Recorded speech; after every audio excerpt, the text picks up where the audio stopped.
Maşının yanacaq sərfiyyatını və yürüşün sıfırlanmasını sizə göstərmək istəyirəm. Bunun üçün nə etməlisiniz? Baxın, bu knopka ilə daxil olursunuz menyuya. Menyuya daxil olandan sonra seçim edirsiniz. Burada təkərlərin təzyiqini göstərir.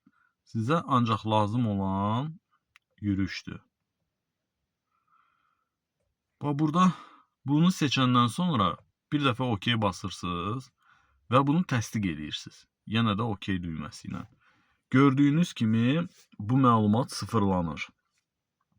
Bundan sonra siz hansısa məsafəni qət etdikdən sonra sizə həm yanacaq sərfiyyatını göstərəcək və kilometraj olaraq neçə kilometr sürdüyünüzü bu barədə məlumatı verəcək.